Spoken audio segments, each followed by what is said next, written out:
Hola, ¿qué tal? ¿Cómo les va? Hoy vamos a hablar sobre los unitarios y federales. ¿Y quiénes fueron estos señores?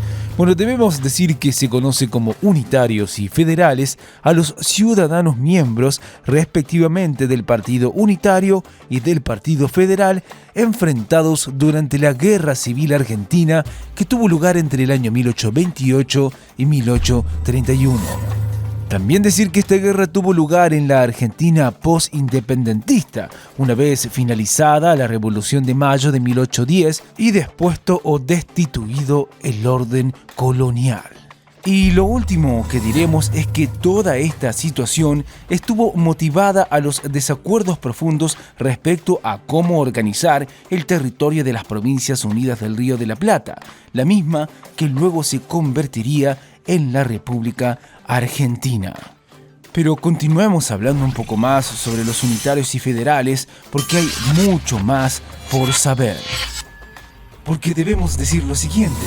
Debemos decir que los hombres de estos dos partidos, es decir, unitarios y federales, demuestran ya la diferencia fundamental entre sus posturas. Por un lado, los unitarios abogaban por un gobierno centralizado que residiría en la ciudad de Buenos Aires. Y por el otro lado, es decir, los federales, pretendían a un sistema que respetara la autonomía de cada provincia a pesar de estar de acuerdo en integrar una misma nación. Y el último dato que mencionaremos es que todo este conflicto tuvo lugar apenas se firmó el armisticio que puso fin a la guerra con el Brasil entre el año 1825 y 28. Continuemos hablando sobre los unitarios y federales, en este caso hablar sobre su origen. Lo primero que diremos es que los partidos, tanto unitario como federal, se derivan de las organizaciones políticas independentistas cuyo enemigo en común era España. Ellos mantuvieron los esfuerzos mancomunados o unidos hasta la llegada de la independencia. Entonces, posteriormente, las disputas entre los modelos de regir la política del país no se hicieron esperar y dieron pie a numerosos enfrentamientos a lo largo de la Guerra Civil Argentina entre 1814 y 1880. Y lo último que mencionaremos es que las razones de los conflictos radican por la desigualdad de distribución de poder y de flujo económico entre las provincias de la época, que desde 1820 se habían gobernado por cuenta propia. Continuemos hablando un poco más sobre unitarios y federales, en este caso hablar sobre las características de los unitarios. Bueno, la primera característica a mencionar es que su impulsor fue Bernardino Rivadavia, quien fue el presidente o figura presidencial de Argentina entre el año 1826 y 1827. Otros líderes destacados fueron el general Juan Lavalle, el general José María Paz y el general Gregorio Araoz de la Madrid. Otro dato a mencionar es que rechazaban la autonomía de las provincias, es decir, las Provincias Unidas del Río de la Plata, y sostenían que éstas debían someterse a la autoridad del gobierno nacional.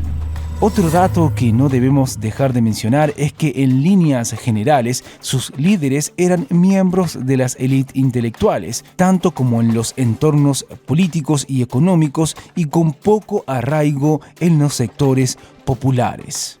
Y por último mencionar que los unitarios impulsaron la sanción de la Constitución de 1819 a 1826, que fueron totalmente rechazadas por la mayoría de las provincias del Río de la Plata.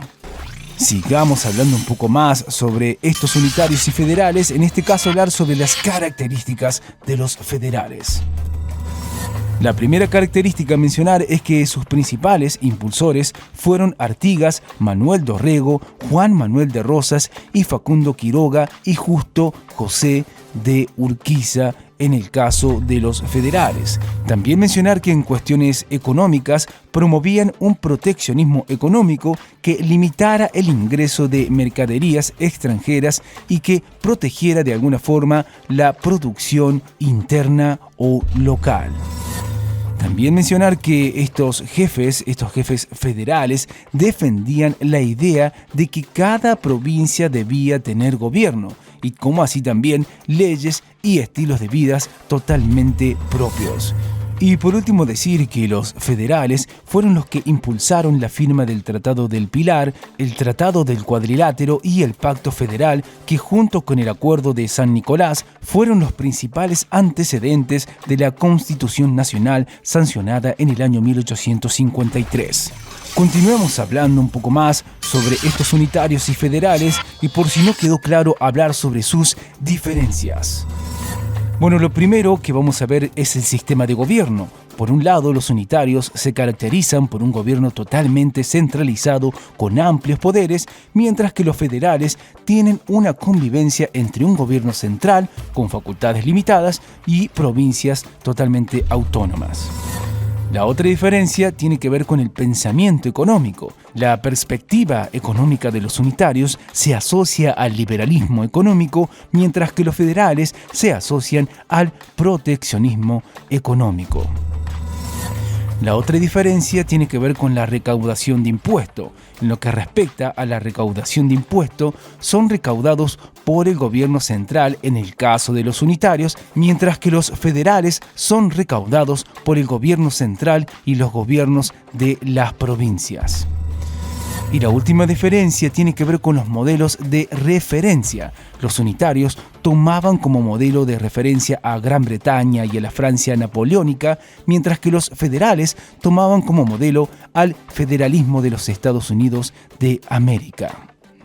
Bueno, esto es todo por hoy. Como siempre les decimos, chequeen los videos de nuestro canal que seguramente les serán de utilidad. ¡Hasta la próxima!